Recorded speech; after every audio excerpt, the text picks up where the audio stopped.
जय हिंद दोस्तों, स्वागत है आप सभी का हमारे चैनल रैपिड नॉलेज में।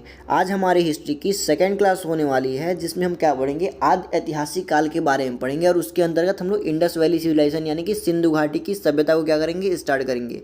कल की वीडियो में हमने क्या किया था, आपको इतिहास के वर्गीकरण में पहला पार्ट यानी कि प्राग ऐतिहासिक काल पढ़ाया था। और उसके अंतर्गत आपको हमने क्या पढ़ाया था, स्टोन यानी कि पाषाण काल भी पढ़ा के कंप्लीट कर दिया था। और आज की वीडियो में हम क्या करेंगे, आद्य ऐतिहासिक काल चालू करेंगे और उसके अंतर्गत हम लोग सिंधु घाटी की सभ्यता को क्या करेंगे, पढ़ेंगे। तो चलिए आज का वीडियो स्टार्ट करते हैं। और हम लोग जानते हैं कि आद्य ऐतिहासिक काल क्या होता है, ठीक है। तो कल हालांकि मैंने कल आपको समझाया था कि आदि ऐतिहासिक काल क्या होता है। तो मैंने आपको बताया था कि इतिहास का वह समय जिसमें मनुष्य के द्वारा जो लिखी गई बातें थीं, क्या थी, जो मनुष्य के द्वारा लिखी गई बातें थीं उसे आज का मनुष्य पढ़ ना सका है, क्या कर ना कर सका, पढ़ ना सका है, ना ही उसे समझ सका कि उसमें लिखा क्या गया था। इतिहास के इस तरह के काल को हम लोग क्या कहते हैं, आदि ऐतिहासिक काल कहते हैं। और इस काल के बारे में जो हमें जानकारी मिलती है वो भी कहाँ से मिलती है, केवल पुरातात्विक साक्ष्यों से ही देखने को मिलती है, ठीक है। तो देखिए आदि ऐतिहासिक काल क्या है, इतिहास का वह समय, देखिए यहाँ पे हमने लिखा भी है, इतिहास का वह समय जिसमें मानव द्वारा लिखी गई लिपि को पढ़ा नहीं जा सका, यानी कि उसने जो लिखा है उसे ना पढ़ा जा सका ना ही समझा जा सका है, लेकिन लिखित साक्ष्य देखने को मिले। इस काल के लिखित साक्ष्य में क्या मिले हैं, देखने को मिले हैं। और जो इस काल की जानकारी है वो भी कहाँ से मिलती है, केवल पुरातात्विक साक्ष्यों से इस काल की जानकारी मिलती है, ठीक है। यानी कि कहीं खुदाई करेंगे या कुछ करेंगे तो वहाँ से हमें क्या मिलती है, इसकी जानकारी देखने को मिलती है, ठीक है। इसके अंतर्गत हमें क्या पढ़ना होता है, सिंधु घाटी की सभ्यता के बारे में पढ़ना होता है। तो चलिए हम लोग देखते हैं कि सिंधु घाटी की सभ्यता क्या है, कैसे इसका विस्तार हुआ, कहाँ से कहाँ क्या क्या चीज़ें मिली, ठीक है। तो देखिए जो सिंधु घाटी सभ्यता थी वो हमारी कहाँ से लेके कब तक थी, इसका जो विस्तार हुआ 2500 बीसी से लेके 1750 बीसी तक हुआ, ठीक है। 2500 बीसी से 1750 तक के बीसी के कालक्रम को हम लोग क्या कहते हैं, सिंधु घाटी सभ्यता के इसके अंतर्गत रखते हैं, ठीक है। तो सबसे पहले हम सिंधु घाटी की सभ्यता को पढ़ेंगे। तो सबसे पहले हम ये जानना चाहेंगे कि सिंधु घाटी सभ्यता की खोज किस प्रकार से हुई, क्या हुई, इसकी खोज किस प्रकार से हुई, किस किस ने इसको खोजा, कैसे खोजा, इन सारी चीज़ों के बारे में हम लोग क्या करेंगे, पढ़ेंगे। जो सिंधु घाटी की सभ्यता है इसकी खोज सबसे पहले 1826 ईस्वी में एक पुरातत्वविद थे, क्या थे, पुरातत्वविद चार्ल्स मैसन। उन्होंने देखा कि उन्होंने हड़प्पा में एक सभ्यता का अवशेष देखा, क्या देखा, एक हड़प्पा में सभ्यता का अवशेष देखा। और इसी बात की पुष्टि करने के लिए, इनकी बात की पुष्टि करने के लिए 1853 ईस्वी में अलेक्जेंडर कनिंघम वहाँ पे क्या किए, एक सर्वे किए, क्या किए, वहाँ पे एक सर्वे किए।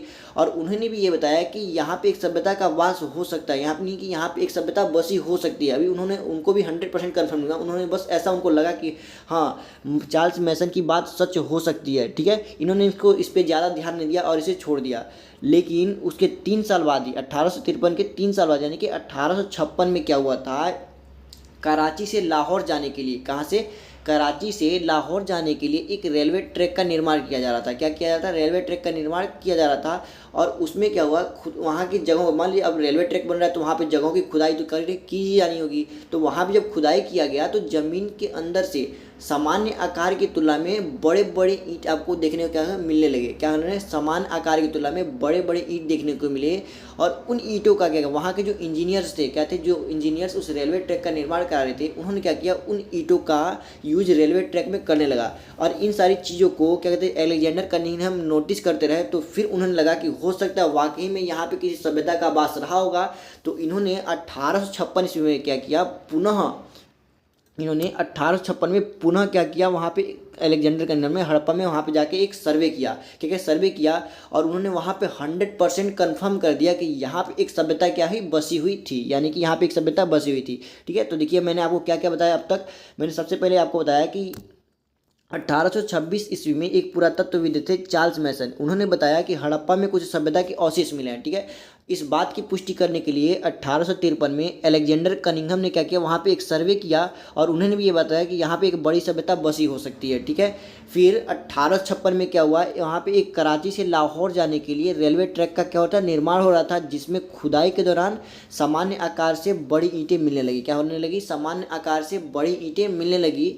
और इसका इस्तेमाल उन्होंने किस में करने लगा, रेलवे ट्रैक में करने लगा। और वहाँ के जो इंजीनियर्स थे उन्होंने क्या किया, इसका इस्तेमाल रेलवे ट्रैक के निर्माण में करने लगे। वहाँ पे एक इंजीनियर का नाम क्या था, बर्टन बंधु वहाँ पे क्या कहते थे, उसके इंजीनियर थे, ठीक है। इन सारी चीज़ों को नोटिस करने के बाद से 1856 ईस्वी में पुनः अलेक्जेंडर कनिंघम ने क्या किया, वहाँ पे एक सर्वे किया और इस बात की 100% पुष्टि कर दी कि यहाँ पे एक बड़ी सभ्यता का वास था, ठीक है।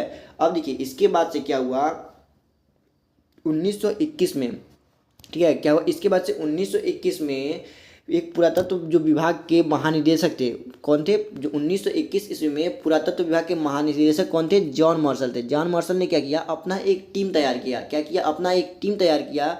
और जॉन मार्शल के नेतृत्व में उस टीम ने क्या किया, इस हड़प्पा सभ्यता की खोज में यानी कि सिंधु घाटी सभ्यता की खोज करने के लिए निकल पड़े। और उन्होंने से सबसे पहले दयाराम साहनी ने क्या किया, देखा, सबसे पहले दयाराम साहनी ने रावी नदी के किनारे हड़प्पा की सभ्यता की खोज की, क्या की, हड़प्पा में सभ्यता की खोज की, ठीक है। तो सबसे पहले सिंधु घाटी सभ्यता की खोज किसने की थी, दयाराम साहनी ने की थी। कब की थी, 1921 ईस्वी में की थी। और कहाँ पे की थी, रावी नदी के किनारे की थी, ठीक है। और किस जगह पे की थी, हड़प्पा में। कहाँ पे की थी, हड़प्पा में। यानी कि सिंधु घाटी सभ्यता में सबसे पहला खोजा गया स्थल कौन सा था, हड़प्पा। कौन सा था, हड़प्पा। इसी कारण इसका नाम भी हड़प्पा सभ्यता पड़ा था। अभी इसके बारे में हम आपको बताएंगे कैसे कैसे इसका नामकरण हुआ था, ठीक है। अब देखिए 1921 में जब दयाराम साहनी ने एक स्थल खोज लिया, उसके एक साल बाद ही 1922 ईस्वी में राखलदास बनर्जी ने, किसने, राखलदास बनर्जी ने, जिसको हम शॉर्ट में आर.डी. बनर्जी भी कहते हैं, क्या कहते हैं, आर.डी. बनर्जी, इनका शॉर्ट में इनका नाम है, आर.डी. बनर्जी भी कहते हैं, ठीक है। इन्होंने भी क्या किया, सिंधु नदी के किनारे एक स्थल की क्या की, इन्होंने खोज की। मोहनजोदड़ो में एक सभ्यता की क्या की, इन्होंने खोज की, ठीक है। तो 1922 में राखलदास बनर्जी ने मोहनजोदड़ो की खोज की और दयाराम साहनी ने हड़प्पा में एक सभ्यता की खोज की, ठीक है। अब देखिए अभी हम आगे और भी आपको बताएंगे कैसे कैसे स्थल खोजे गए, किसने खोजे, ठीक है। इन सारी चीज़ों के बारे में हम आपको बताएंगे, ठीक है। अब हम लोग ये जान लेते हैं कि जो सिंधु घाटी सभ्यता है, देखिए क्या है, सिंधु घाटी की सभ्यता है, इसके कई सारे नाम है। क्या है, सिंधु घाटी सभ्यता के कई सारे नाम है। देखिए इसका पहला नाम है सिंधु घाटी सभ्यता, दूसरा नाम होता है हड़प्पा सभ्यता, एक इसका नाम है कांस्य युगीन सभ्यता, एक है इसका नगरीय क्रांति के नाम से भी इसको जानते हैं। ये सारे इसके नाम हैं। अब क्यों इसके नाम, ये सारी चीज़ें पढ़ी, इसके बारे में हम लोग जानते हैं, ठीक है। तो अब हम क्या करेंगे, इसके नामकरण के बारे में पढ़ेंगे, सिंधु घाटी सभ्यता के नामकरण के बारे में पढ़ेंगे। तो देखिए इसके नामकरण में हम सबसे पहले जानेंगे कि इसका नाम सिंधु घाटी सभ्यता क्यों पड़ा। इसका नाम सिंधु घाटी सभ्यता क्यों पड़ा, इसके बारे में जानते हैं। तो देखिए जो इस सभ्यता के ज़्यादातर जो स्थल थे, क्या थे, इस सभ्यता में जो ज़्यादातर खोजे गए स्थल थे वो तो या तो सिंधु नदी के किनारे मिले या इसकी सहायक नदियों के किनारे मिले। कहाँ मिले, सिंधु नदी के किनारे या इसकी सहायक नदियों के किनारे मिले। क्या चीज़, इनके ज़्यादातर स्थल, जिसके कारण इस सभ्यता का नाम क्या पड़ा, सिंधु घाटी की सभ्यता। और यह नाम प्रचलित नाम है, क्या है, यह इसका एक प्रचलित नाम है, यानी कि सबसे फेमस नाम है सिंधु घाटी सभ्यता का। क्या नाम, सिंधु घाटी सभ्यता, ठीक है। अब देखिए इस सभ्यता का सबसे फेमस नाम क्या था, सिंधु घाटी की सभ्यता। अब देखिए इसका नाम हड़प्पा सभ्यता पड़ा। हड़प्पा सभ्यता क्यों पड़ा, तो देखिए हड़प्पा सभ्यता इसका नाम इसलिए पड़ा क्योंकि इस सभ्यता में खोजी गई जो सबसे पहली स्थल थी, खोजी गई जो सबसे पहली स्थल थी, क्या थी, हड़प्पा सभ्यता। क्या थी, हड़प्पा थी। इस सभ्यता में सबसे पहली कौन सी सभ्यता खोजी गई थी, हड़प्पा खोजी गई थी, जिसके कारण इसका नाम क्या पड़ा, हड़प्पा सभ्यता। और यह इसका ऑफिशियल नेम है, क्या है, ऑफिशियल नेम, यानी कि वैधानिक नाम है इसका। हड़प्पा सभ्यता क्या है, इस सभ्यता का ऑफिशियल नेम में यानी कि वैधानिक नाम है। अब देखिए इस सभ्यता का एक और नाम कांस्य युगीन भी सभ्यता था। क्या था, कांस्य युगीन सभ्यता। तो कांस्य युगीन सभ्यता क्यों पड़ा इस नाम का, तो देखिए इस सभ्यता में जो मनुष्य थे, इस सभ्यता के जो मनुष्य थे वो क्या करते थे, कांस्य धातु, कांस्य का एक प्रकार का धातु है, उसका यूज बहुत ही अधिक मात्रा में करते थे। क्या करते थे, बहुत ही अधिक मात्रा में करते थे, जिसके कारण इस युग को हमने क्या कहा, कांस्य युगीन सभ्यता भी कहा। इस सभ्यता का हमने यहाँ पे क्या नामकरण कर दिया, कांस्य युगीन सभ्यता। अब देखिए जो कांस्य धातु होता है, कौन सा, कांस्य धातु, ये किससे मिलकर बना होता है, आपका तांबा प्लस टीन से। किससे मिलकर बना होता है, तांबा और टीन का ये मिक्सचर होता है। क्या होता है, तांबा और टीन का क्या होता है, आपका मिक्सचर होता है, क्या, कांस्य धातु, ठीक है। तो ये चीज़ भी आपको समझ में आई होगी, इसका नामकरण कैसे कैसे पड़ा। अब देखिए गार्डन चाइल्ड नाम के एक व्यक्ति थे, इन्होंने क्या कहा, इसे प्रथम नगरीय क्रांति भी कहा था। सिंधु घाटी सभ्यता को क्या कहा था, प्रथम नगरीय क्रांति भी इसे कहा गया था, ठीक है। तो देखिए इसके नामकरण के बारे में हमने आपको बता दिया, इसका नामकरण कैसे कैसे पड़ा। तो सबसे पहले हमने आपको बताया कि इसका नाम सिंधु घाटी सभ्यता क्यों पड़ा था, क्योंकि इसके जो ज़्यादातर स्थल थे वो सिंधु नदी के किनारे थे या उसकी सहायक नदियों के किनारे बसे हुए थे, जिसके कारण इसका नाम क्या पड़ा, सिंधु घाटी का सभ्यता। और यह सबसे ज़्यादा फेमस यानी कि प्रचलित नाम था इस सभ्यता का। दूसरा इसका नाम हमने आपको बताया हड़प्पा सभ्यता। हड़प्पा सभ्यता इसका नाम क्यों पड़ा था, क्योंकि इस सभ्यता में जो सबसे पहली खोजी गई स्थल थी कौन सी थी, हड़प्पा थी, जिसके कारण इसका नाम क्या था, हड़प्पा सभ्यता पड़ा। अब इसका तीसरा हमने अपने आपको कांस्य युगीन सभ्यता बताया। अब इस समय के जो मनुष्य थे कांस्य धातु का सबसे ज़्यादा यूज करते थे, जिसके कारण इसका नाम क्या पड़ा, कांस्य युगीन सभ्यता पड़ा। और चौथा नाम इसका क्या था, प्रथम नगरीय क्रांति। क्या था, प्रथम नगरीय क्रांति, जो किसके द्वारा दिया गया था, गार्डन चाइल्ड के द्वारा दिया गया था। ठीक है, तो मैंने आपको सिंधु घाटी सभ्यता के बारे में क्या क्या पढ़ा दिया, सिंधु घाटी सभ्यता की खोज किस प्रकार से हुई और इसका नामकरण किस प्रकार से हुई, ये 2 टॉपिक हमने आपको इसके बारे में पढ़ा दिया। अब देखिए इसका नेक्स्ट टॉपिक है सभ्यता का विस्तार। क्या चीज़, सभ्यता का विस्तार, यानी कि सिंधु घाटी सभ्यता का विस्तार कहाँ से कहाँ तक हुआ, कैसे हुआ, इसके बारे में हम लोग जानेंगे। ठीक है, देखिए सभ्यता के विस्तार में हम लोग सबसे पहले जानेंगे कि सभ्यता का जो आकार है, मतलब कि ये आकार है वो किस प्रकार का। तो इसका जो आकार है वो त्रिभुजाकार है, यानी कि ये ट्रायंगल के शेप में फैली हुई सभ्यता है। ठीक है, इसका जो शेप है इस सभ्यता का, मतलब कि इसकी जो एरिया का शेप है वो कहाँ से, एक ट्रायंगल के आकार का, यानी त्रिभुजाकार है। हालांकि ये एग्जैक्ट त्रिभुजाकार नहीं है, लेकिन लगभग देखा जाए तो एक त्रिभुज ही बनाता है। तो इसलिए हमने इसको क्या कह दिया गया, इस सभ्यता का जो आकार है वो त्रिभुजाकार है। कैसा है, त्रिभुजाकार। अब देखिए यह जो सभ्यता थी वो कितने क्षेत्रफल में फैली हुई थी, यह जो सभ्यता है वो लगभग आपकी 12,99,600 किलोमीटर स्क्वायर, किसमें 600 किलोमीटर स्क्वायर क्षेत्रफल में क्या हुई है, फैली हुई है। यानी कि जो आपकी सिंधु घाटी सभ्यता है वो लगभग 12,99,600 किलोमीटर वर्ग क्षेत्रफल में क्या हुई थी, फैली हुई थी, जिसे हम लोग क्या कहते हैं, 13 लाख वर्ग किलोमीटर, क्या कहते हैं, 13 लाख वर्ग किलोमीटर कहते हैं। ठीक है, लेकिन आज की डेटा के हिसाब से यह जो इसका क्षेत्रफल है वो कितना हो गया है, 20 लाख वर्ग किलोमीटर हो गया है। कितना हो गया है, 20 लाख वर्ग किलोमीटर हो गया है। ठीक है, तो हमने इसके क्षेत्रफल के बारे में जान लिया। सबसे पहले हमने इसके आकार के बारे में जाना कि ये त्रिभुजाकार है, और उसके बाद से हमने इसके क्षेत्रफल के बारे में जाना कि ये लगभग 13 लाख वर्ग किलोमीटर है, यानी कि एग्जैक्ट डेटा देखें तो 12,99,600 वर्ग किलोमीटर ये है। ठीक है, लेकिन वर्तमान के हिसाब से इसका क्षेत्रफल कितना हो गया है, 20 लाख वर्ग किलोमीटर हो गया है। लेकिन अभी भी ज़्यादातर लोग इसको क्या देते हैं, पेपर में आता है तो 13 लाख वर्ग किलोमीटर ही आता है।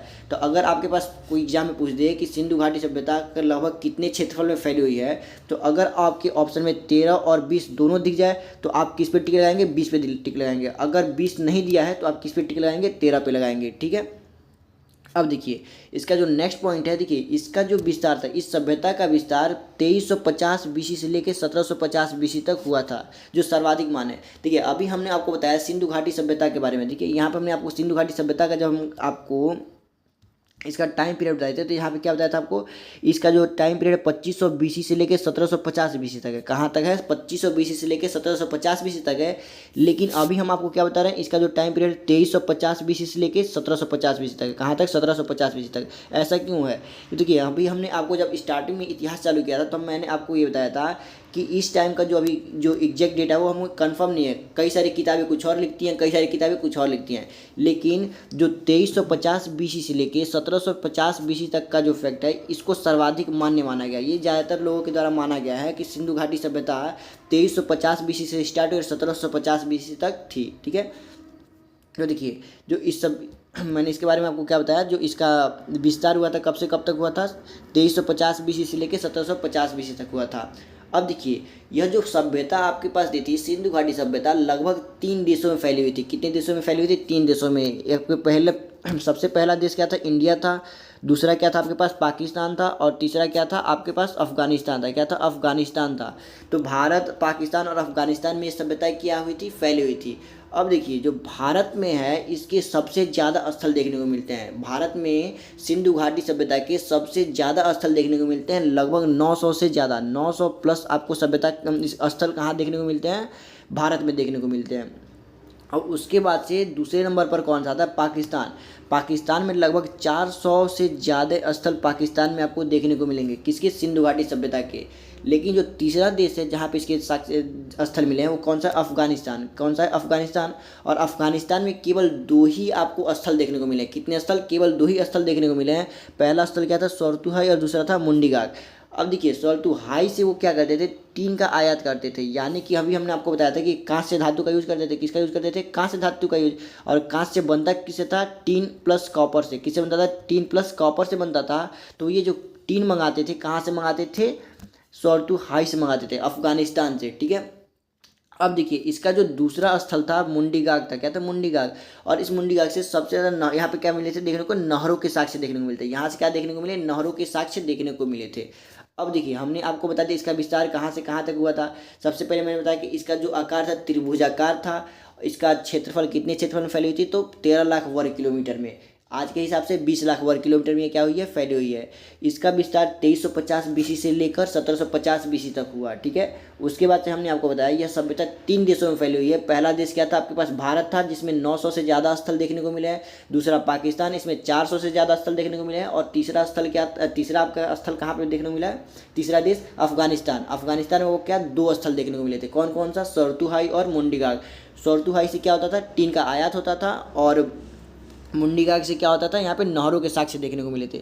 इतना हमने आपको बता दिया। अब देखिए, अपना देश जब भारत आज़ाद हो गया था उसके बाद से सिंधु घाटी सभ्यता के सबसे ज़्यादा स्थल कहाँ खोजे गए थे, तो आपके गुजरात में खोजे गए थे। कहाँ खोजे गए थे, गुजरात में। यानी कि आज़ादी के बाद सबसे ज़्यादा खोजे गए स्थल कहाँ पे हैं, गुजरात में है। कहाँ पे हैं, गुजरात में। यानी गुजरात में सबसे ज़्यादा स्थल इसके क्या थे, खोजे गए थे। अब चलिए हम लोग देख लेते हैं कि इसका विस्तार कहाँ से कहाँ पे हुआ था। यानी कि उत्तर से इसका देखेंगे दक्षिण तक विस्तार, फिर पूर्व से पश्चिम तक विस्तार हम लोग देखेंगे ये कहाँ से कहाँ तक फैली है। तो जो सिंधु घाटी सभ्यता थी, क्या थी, जो सिंधु घाटी सभ्यता थी, इस सभ्यता में जो सबसे उत्तरी सीमा थी, इस सिंधु सभ्यता की सबसे उत्तरी सीमा थी, वो कहाँ पे थी, मांडा में थी। कहाँ थे, मांडा, जो आज के समय कहाँ है, जम्मू कश्मीर में। कहाँ पे है, जम्मू कश्मीर के मांडा में था।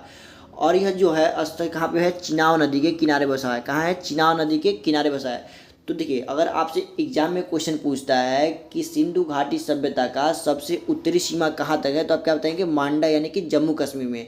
और यह कहाँ बसा हुआ है, चिनाब नदी के किनारे बसा है। और आपसे बोले सबसे दक्षिणी बिंदु कौन सा है, सिंधु घाटी सभ्यता का दक्षिणतम बिंदु यानी कि दक्षिणतम सीमा क्या क्या है, तो आप क्या बताएंगे, दाइमाबाद। क्या बताएंगे, दाइमाबाद, जो कि कहाँ है, महाराष्ट्र में है। और यह प्रवरा नदी के किनारे बसा था। कहाँ पे बसा था, प्रवरा नदी। और जो प्रवरा नदी है वो गोदावरी की क्या है, सहायक नदी है। क्या है, गोदावरी की सहायक नदी। अब देखिए, आपसे ये भी पूछ सकता है कि जो सिंधु घाटी सभ्यता थी उसका उत्तर से दक्षिण विस्तार कितना है, यानी कि उत्तर से सबसे उत्तरी बिंदु से लेके दक्षिणतम बिंदु के बीच की दूरी क्या है। उत्तर से दक्षिण विस्तार का मतलब कि सबसे उत्तरी बिंदु से सबसे दक्षिणतम बिंदु के बीच की दूरी क्या है। तो ये आपके पास उत्तर से दक्षिण में लगभग 1400 किलोमीटर क्या है, 1400 किलोमीटर का विस्तार है। ये कहाँ से, 1400 किलोमीटर दूरी है। अब देखिए, इसके बाद से आता है जो आपका जो सिंधु घाटी सभ्यता है, ये पूरब में यानी कि ईस्ट में आलमगीरपुर तक फैला हुआ था। कहाँ तक, आलमगीरपुर, जो कहाँ है, हिंडन नदी के तट पर है। कहाँ पे, हिंडन नदी के किनारे है। अब देखिए, और यही जो आपकी सभ्यता पश्चिम में कहाँ तक है, सूतकांगी डोर तक। कहाँ पे, सूतकांगी डोर, जो आज के टाइम पे कहाँ है, पाकिस्तान में है। कहाँ है, पाकिस्तान में दास्क नदी के किनारे। कहाँ पे है, दास्क नदी के किनारे। तो ये आपको यहाँ पे इसका विस्तार भी समझ में आ गया होगा कि सबसे उत्तरी सीमा इसकी कहाँ पे, मांडा में, जो कि कहाँ है, जम्मू कश्मीर में, और चिनाब नदी के तट पर है। फिर हमने आपको बताया इसका दक्षिणतम बिंदु कहाँ है, दाइमाबाद, महाराष्ट्र में, जो प्रवरा नदी के तट पर है। और प्रवरा नदी क्या है, गोदावरी की सहायक नदी है। इसका उत्तर से दक्षिण विस्तार कितना है, 1400 किलोमीटर है। और इसका पूरब से पश्चिम विस्तार कितना है, 1600 किलोमीटर है। कितना है, 1600 किलोमीटर। कहाँ से, पूरब से पश्चिम विस्तार 1600 किलोमीटर है। और सबसे पूर्वी बिंदु क्या था, आलमगीरपुर, जो कहाँ है, यूपी में है, हिंडन नदी के तट पर। और सबसे पश्चिमी इसका कौन सा तट है, सूतकांगी डोर, जो कहाँ है, पाकिस्तान में दास्क नदी के तट पर है। ठीक है, इतना आपको विस्तार भी समझ में आ गया होगा। आप इस चीज़ को याद रखें क्योंकि ये इंपॉर्टेंट चीज़ है। क्या है, इंपॉर्टेंट, इससे आपके पास एग्जाम में क्वेश्चन देखने को मिलते हैं। ठीक है, तो इस चीज़ को आप याद रखिएगा। अब देखिए, अब हम चलते हैं सिंधु घाटी सभ्यता के प्रमुख स्थल के बारे में पढ़ेंगे। तो हमने आपको सिंधु घाटी सभ्यता के बारे में क्या क्या चीज़ पढ़ा दिया। तो सबसे पहले हमने आपको पढ़ाया इसका खोज कैसे हुआ, उसके बाद से बताया इस सभ्यता का नामकरण कैसे हुआ, उसके बाद से हमने इसका विस्तार आपको समझाया। अब क्या समझाने जा रहे हैं, सिंधु घाटी सभ्यता के प्रमुख स्थल। अब इसमें कौन कौन से स्थल खोजे गए थे इसके बारे में पढ़ेंगे। उस स्थल को किसने खोजा था, कौन से सन में खोजा था, और वहाँ से क्या क्या चीज़ें देखने को मिली है, इन सारी चीज़ों के बारे में हम क्या करेंगे, पढ़ेंगे। तो चलिए देखते हैं हम लोग। सबसे पहले हम लोग देखेंगे कि सबसे पहला जो खोजा गया स्थल था सिंधु घाटी सभ्यता का, सबसे पहला जो खोजा गया स्थल था कौन सा था, हड़प्पा सभ्यता थी। क्या थी, हड़प्पा खोजा गया स्थल था। सबसे पहला कौन सा स्थल खोजा गया था, हड़प्पा स्थल खोजा गया था। किस सन में खोजा गया था, तो 1921 में खोजा गया था, दयाराम साहनी के द्वारा। किसके द्वारा, दयाराम साहनी के द्वारा। यानी कि सिंधु घाटी सभ्यता के ये जो प्रमुख स्थल में से सबसे पहला स्थल कौन सा है, हड़प्पा है। और यह जो हड़प्पा सभ्यता है इसकी खोज 1921 में हुई थी। कब हुई थी, 1921 में हुई थी। और इसकी खोज किसने की थी, दयाराम साहनी ने। किसने की थी, दयाराम साहनी ने। ठीक है, इतना चीज़ जानने के बाद हम चलिए अब अगला इसके पॉइंट देखते हैं। इसके बारे में जो हड़प्पा सभ्यता है, कहाँ, हड़प्पा जो स्थल है इसकी खुदाई किसने कराई थी, दयाराम साहनी कराई थी। और यह जो रावी नदी के बाएं तट पर, कहाँ पर है, यह रावी नदी के बाएं तट पर स्थित है। तो आप याद रखिएगा कि हड़प्पा 1921 में दयाराम साहनी के द्वारा खोजी गई थी और ये जो हड़प्पा है वो रावी नदी के बाएं तट पर स्थित है। और कहाँ पर इसे, कौन से एरिया में, तो मोंटगोमरी जिले में। किसमें, मोंटगोमरी जिले में, जो कहाँ पड़ता है आज के टाइम पे पाकिस्तान में पड़ता है, यानी कि पाकिस्तान के मोंटगोमरी जिले में रावी नदी के बाएं तट पर हड़प्पा सभ्यता की खोज हुई थी। ठीक है, 1921 में। और किसके द्वारा, दयाराम साहनी के द्वारा। अब देखिए इस हड़प्पा स्थल से हमको क्या क्या चीज़ें देखने को मिली थी इसके बारे में जान लेते हैं। क्या चीज़ें देखने को मिली थी इसके बारे में हम जानते हैं। तो देखिए सबसे पहली चीज़ यहाँ पे R37 कब्रिस्तान देखने को मिला है, यानी कि वहाँ पे हड़प्पा में हमें एक कब्रिस्तान का साक्ष्य देखने को मिला है जिसका नाम क्या दिया गया है, R37। दूसरा चीज़ वहाँ पे क्या दिखा था, कुम्हार का चाक। कुम्हार का चाक मतलब कि आप जानते होंगे जिसपे कुम्हार क्या करते हैं, बर्तन बनाते हैं, वो चाक देखने को वहाँ पे क्या मिला है। अब देखिए वहाँ से आपको अन्नागार भी देखने को मिलते हैं। अन्नागार क्या होता है, जहाँ पे अनाज को रखे जाते हैं। ठीक है, श्रमिक आवास भी आपको देखने को मिला है, वहाँ पे श्रमिक आवास देखने को मिला है। फिर देखिए वहाँ पे मातृ देवी की मूर्ति मिली है, यानी कि वहाँ पे आपको एक मूर्ति देखने को मिली है, किसकी, मातृ देवी की, जिसे हम लोग पृथ्वी माता की मूर्ति भी कहते हैं। ये मिट्टी की बनी हुई मूर्ति थी। ठीक है, अब देखिए यहाँ पे एक और चीज़ क्या देखने को मिला है, लकड़ी की ओखली देखने को मिली है। क्या चीज़ मिली है, लकड़ी की ओखली देखने को मिली है। ओखली तो आपको मालूम ही होगा क्या होता है, गांव में आपने अक्सर देखा होगा ओखली। ओखली में जो कूटने का, किसी भी चीज़ को कूटने के काम में आती है। देखिए तो वहाँ पे लकड़ी की ओखली भी देखने को मिली थी। अब उसके बाद से एक और चीज़ वहाँ क्या मिली थी, अभिलेख युक्त मुद्रा। क्या मिली थी, अभिलेख युक्त मुद्रा, यानी कि वहाँ से आपको कुछ मोहरे देखने को मिली थी जिसके ऊपर कुछ ना कुछ लिखा हुआ था। मोहरे के ऊपर क्या हुआ था, कुछ ना कुछ लिखा हुआ था। ठीक है, ये चीज़ कहाँ से आपको मिली थी, हड़प्पा से मिली थी देखने को। अब देखिए आइए देखते हैं और भी क्या क्या चीज़ें मिली थी। तो वहाँ से आपको एक लकड़ी का ताबूत देखने को मिला था। ताबूत जो बताया जाता है कि वो कोई वहाँ पे उस टाइम पे कोई विदेशी यहाँ पे यात्रा करने आया था जो मर गया और उसका कब्र वहाँ पे बना दिया। विदेशी कब्र है, उसको क्या बताया गया, विदेशी कब्र बताया गया, यानी किसी विदेशियों का कब्र है वो। ठीक है, फिर वहाँ पे आपको हाथी के कपाल देखने को मिले, स्वास्तिक चिन्ह देखने को मिला, पीतल की इक्का गाड़ी देखने को मिली, पुरुष धड़ की पत्थर की मूर्ति मिली, यानी कि वहाँ पे आपको लगभग 14-15 चीज़ें आपको देखने को मिली थी। ठीक है, जिसमें से जो मेन चीज़ें थे हमने आपको बता दिया कि देखिए सबसे पहले हमने आपको क्या बताया कि R37 कब्रिस्तान देखने को मिला, दूसरा कुम्हार का चाक देखने को मिला, तीसरा अन्नागार, श्रमिक आवास, मातृ देवी की मूर्ति, लकड़ी की ओखली, अभिलेख युक्त मोहर, फिर लकड़ी का ताबूत, हाथी का कपाल, स्वास्तिक चिन्ह और पीतल की इक्का गाड़ी भी आपको वहीं से देखने को मिली थी। फिर पुरुष के धड़ की पत्थर की मूर्ति भी आपको कहाँ देखने को मिली, हड़प्पा सभ्यता में, हड़प्पा स्थल में देखने को मिली। फिर ठीक है, वहाँ पे आपको कांसे का दर्पण भी देखने को मिला था। क्या चीज़ देखने को मिला था, कांसे का दर्पण, यानी कि वहाँ पे आपको दर्पण भी देखने को मिले थे। कहाँ पे, हड़प्पा में। तो आप इन चीज़ों को याद रखिए क्योंकि सबसे ज़्यादा क्वेश्चन आपको लगभग हड़प्पा से पूछे जाते हैं और मोहनजोदड़ो से पूछे जाते हैं। कहाँ से, मोहनजोदड़ो से। इन दोनों स्थलों से आपके पास एग्जाम में ज़्यादा क्वेश्चन देखने को मिलते हैं। अब देखिए हमारे पास अब दूसरा स्थल आता है मोहनजोदड़ो। क्या आता है, मोहनजोदड़ो, जिसकी खोज 1922 में हुई थी। किसने हुई थी, कब हुई थी, 1922 में। अभी हमने आपको पहले ही पढ़ाया। और इसकी खोज किसने की थी, राखलदास बनर्जी, यानी कि R.D. बनर्जी ने इसकी क्या की थी, खोज की थी। किसने की थी, R.D. बनर्जी ने इसकी खोज की थी। अब देखिए यह जो आपका स्थल था वह सिंधु नदी के दाहिने तट पर था। कहाँ पर था, सिंधु नदी के दाहिने तट पर स्थित था। कहाँ पर था, लरखाना पाकिस्तान में। लरखाना जिला पाकिस्तान में स्थित है। कहाँ पे, लरखाना जिला पाकिस्तान में स्थित है। तो देखिए मोहनजोदड़ो की खोज 1922 ईस्वी में किसने की थी, राखलदास बनर्जी ने की थी। और यह जो स्थल आपके पास सिंधु नदी के दाहिने तट पर स्थित है। कहाँ पे, पाकिस्तान के लरखाना जिले में। कहाँ पे, पाकिस्तान के लरखाना जिले में। तो ये चीज़ आप याद रखिएगा। अब देखिए यह सिंधु घाटी सभ्यता का सबसे बड़ा शहर था, यानी कि ये जो मोहनजोदड़ो है वो सिंधु घाटी सभ्यता में जितने भी स्थल मिले हैं उसमें से सबसे बड़ा शहर कौन सा था, मोहनजोदड़ो था। कौन सा था, मोहनजोदड़ो था। ठीक है, तो इस चीज़ों को आप याद रखिएगा। अब देखिए यहाँ से क्या क्या चीज़ें मिली हैं उसके बारे में हम लोग क्या करते हैं, जान लेते हैं। ठीक है, यहाँ पे क्या क्या चीज़ें मिली थी उसके बारे में भी जान लेते हैं। तो देखिए सबसे पहले यहाँ पे क्या चीज़ देखने को मिली, एक घर में कुआं, यानी कि वहाँ में मोहनजोदड़ो में जितने घर देखने को मिले उस घर में आपको कुआं भी देखने को मिला, यानी कि यहाँ पे हर घर में क्या मिले, कुआं देखने को मिले। फिर वहाँ पे अन्नागार आपको देखने को मिला, स्वास्तिक चिन्ह भी देखने को मिला, सभागार, यानी कि वहाँ पे एक असेंबली हॉल भी आपको देखने को मिला जहाँ पे क्या होता है, सभा बैठती थी और कुछ चीज़ का निर्णय लिया जाता होगा, वैसे ही आपको वहाँ पे सभागार देखने को मिली थी। फिर वहाँ पे आपको कांसे की नर्तकी देखने को मिली। नर्तकी मतलब कि डांस करती हुई एक मूर्ति, किसकी, कांस्य धातु की। किसकी, कांस्य धातु की। अब देखिए वहाँ पे वो तांबे का ढेर भी देखने को मिला। फिर मुहर पर पशुपति नाथ का अंकन था, यानी कि वहाँ पे आपको जो मुहर देखी गई थी, क्या देखी गई थी, मुहर, वहाँ पे आपके पास पशुपतिनाथ का वहाँ पे चित्र, जैसे मान लिया आपके पास ये मोहर हो गया, इसके ऊपर कुछ ऐसे लिखी होंगी और यहाँ पे जो नीचे था वहाँ पे आपके पास क्या दिया था, पशुपतिनाथ का वहाँ पे चित्र को बनाया गया था। किसको बनाया था, पशुपतिनाथ के चित्र को, जो आज के हम महादेव, यानी कि आप कह सकते हैं कि महादेव का वहाँ पे क्या होता है, चित्र बना था। किस पे, मोहर पर। किसमें, मोहनजोदड़ो की से जो मोहर भी प्राप्त हुई है उस पर पशुपतिनाथ का क्या होता, चित्र बना हुआ था।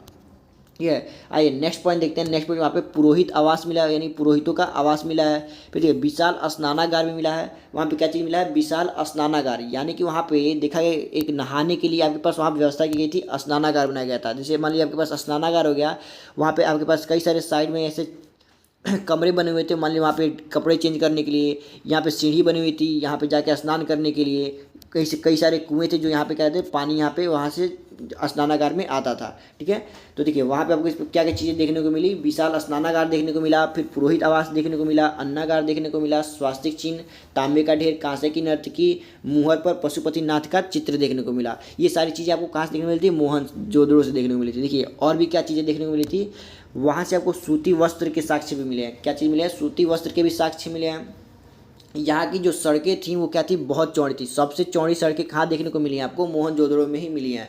फिर पशुपति शिव के भी साक्ष्य वहाँ पे देखने को मिले हैं। पशुपति शिव के भी क्या मिले हैं, साक्ष्य देखने को मिले हैं। फिर वहाँ पे पाषाण की पुजारी की मूर्ति, पाषाण यानी कि पत्थर की मूर्ति देखने को मिली है। किसकी, पुजारी की, किसी पुजारी की वहाँ पे आपको पत्थर की मूर्ति भी देखने को मिली है। फिर चांदी के बर्तन में कपड़े के अवशेष देखने को मिले हैं, यानी कि वहाँ पे आपको चांदी का बर्तन देखने को मिला जिसमें कपड़े क्या हुए थे, रखे हुए थे। ठीक है, ये थे मोहनजोदड़ो से मिले हुए वस्तुएं। क्या थी, मोहनजोदड़ो से मिले हुई वस्तुएं थी।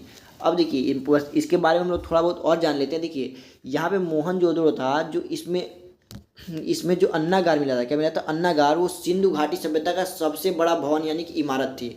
अगर आपसे पूछे कि सिंधु घाटी सभ्यता की सबसे बड़ी इमारत कौन सी थी, तो आप बताएंगे कि मोहनजोदड़ो से जो मिला हुआ अन्नागार था। क्या था, मोहनजोदड़ो से जो मिला हुआ अन्नागार था वो क्या था, सिंधु घाटी सभ्यता का सबसे बड़ा भवन यानी कि इमारत था। अब देखिए यहाँ पे सबसे अधिक मोहर देखने को मिली, मोहरें यहाँ पे सबसे अधिक देखने को मिली थी। कहाँ से, मोहनजोदड़ो से, यानी कि मोहनजोदड़ो में सर्वाधिक मोहरें देखने को मिली थी। और मोहनजोदड़ो को मृतकों का टीला भी कहा जाता है। इसको क्या कहता है, इसका देखिए इसका दूसरा नाम भी क्या है, मृतकों का टीला। क्या नाम है इसका, मृतकों का टीला। और देखिए पिग्गट में हड़प्पा और मोहनजोदड़ो को, किसको, पिग्गट नाम है किसका, उन्होंने क्या कहता है, हड़प्पा और मोहनजोदड़ो को विस्तृत साम्राज्य की जुड़वा राजधानी कहा है। यानी कि जुड़वा राजधानी आपको किसे किसे कहा गया है, तो आपसे पूछा कि सिंधु घाटी सभ्यता में जुड़वा राजधानी के नाम से किसे जाना जाता है, तो आप क्या बताएंगे, हड़प्पा और मोहनजोदड़ो को। किसको, हड़प्पा और मोहनजोदड़ो को जुड़वा राजधानी के नाम से जाना जाता है। अब देखिए आपसे ये भी पूछ सकता है, स्वास्तिक मोहर सर्वाधिक कहाँ देखने को मिली, तो आप बताएंगे कि स्वास्तिक मोहर सर्वाधिक मोहनजोदड़ो से ही क्या हुआ, देखने को मिला है। यानी ऐसा मोहर जिसपे स्वास्तिक का क्या बना हो, चिन्ह बना हो, वो आपको सबसे ज़्यादा कहाँ देखने को मिले हैं, मोहनजोदड़ो में ही देखने को मिले हैं। अब देखिए इसके बाद से जो तीसरा स्थल आता है, कौन सा आता है, चंद्रहुदड़ो। क्या आता है, चंद्रहुदड़ो, जिसका खोज 1931 में, किसमें, 1931 में हुआ था। और किसके द्वारा था, एन.जे. मजुमदार, किसके, एन.जी. मजुमदार के द्वारा, एन.जी. मजुमदार के द्वारा, जिसका पूरा नाम क्या है, नानी गोपाल मजुमदार। क्या है, नानी गोपाल मजुमदार, किसका, जिन्होंने इसकी खोज की थी, चंद्रहुदड़ो की, किसमें की थी, 1931 ईस्वी में की थी। अब देखिए जो चंद्रहुदड़ो है वो कहाँ पर स्थित है, पाकिस्तान में सिंधु नदी के तट पर स्थित है। कहाँ पर है, पाकिस्तान में सिंधु नदी के तट पर स्थित है। यानी कि जो चंद्रहुदड़ो है वो 1931 में खोजा गया था, किसके द्वारा, एन.जी. मजुमदार। शॉर्ट में इनका नाम है एन.जी. मजुमदार और इनका पूरा नाम है नानी गोपाल मजुमदार। ठीक है, देखिए ये कहाँ पर स्थित है, पाकिस्तान में स्थित है। कहाँ पे, सिंधु नदी के तट पर स्थित है। यह एकमात्र ऐसा शहर था जो दुर्ग रहित था। क्या था, दुर्ग रहित, यानी कि आप देखते हैं कोई सा भी अगर किला बनता है तो उसके चारों साइड बाउंड्री बना होता है। क्या बना होता है, बाउंड्री बना होता है। लेकिन जो आपके पास चंद्रहुदड़ो था, इसके चारों तरफ आपको कोई भी बाउंड्री यानी कि कोई भी आपको दुर्ग देखने को नहीं मिला। ठीक है, अब देखिए यही एक औद्योगिक शहर भी था। क्या था, ये एक औद्योगिक शहर भी था। अब देखिए यहाँ से हम लोग देखते हैं कि क्या क्या चीज़ें यहाँ पे देखने को मिली हैं, इसके बारे में हम लोग जान लेते हैं। यानी कि आपके पास जो चंद्रहुदड़ो है वहाँ से क्या क्या चीज़ें मिली हैं उसके बारे में जानते हैं। तो देखिए यहाँ से आपको मनके बनाने के कारखाने मिले, यानी कि मन का मतलब होता है मोती, यानी कि मोती के कारखाने आपको मिले हैं जहाँ पे मोतियों का निर्माण किया जाता था। यहाँ पे आपको शीशा भी देखने को मिला है जिसमें आप अपना आजकल फेस देखते हैं, सुंदर सुंदर मुखड़ा। ठीक है, वो भी कहाँ मिला था, चंद्रहुदड़ो में मिला था। यहाँ पे आपको गुड़िया के भी साक्ष्य मिले हैं। बिल्ली का पीछा करता हुआ कुत्ता, ठीक है।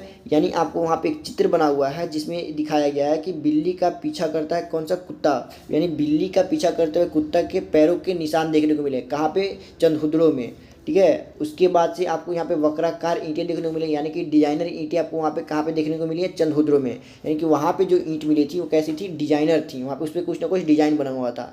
वहाँ से आपको स्याही और द्वात की भी साक्ष्य देखने को मिले हैं। सौंदर्य प्रसाधन, यानी कि वहाँ पे जो मेकअप की सामान, यानी कि मेकअप का सामान जो आजकल की लड़कियाँ ज़्यादातर यूज करती हैं मेकअप, उसका सामान वहाँ पे कब किया था, चंदहुदड़ों में 1931 ईस्वी में जो हमने खोजा था, क्या था, 1931 में खोजा गया स्थल कौन सा, चंदहुदड़ो। वहाँ के जो लोग थे वो क्या करते थे, मेकअप का भी यूज करते थे। यानी कि मेकअप आज से नहीं, लगभग 2350 बीसी से ही क्या हो गया था, स्टार्ट हो गया था। लड़कियों का जो मेकअप करने का काम है वो लगभग 2350 बीसी से क्या हो गया था, स्टार्ट हो गया था।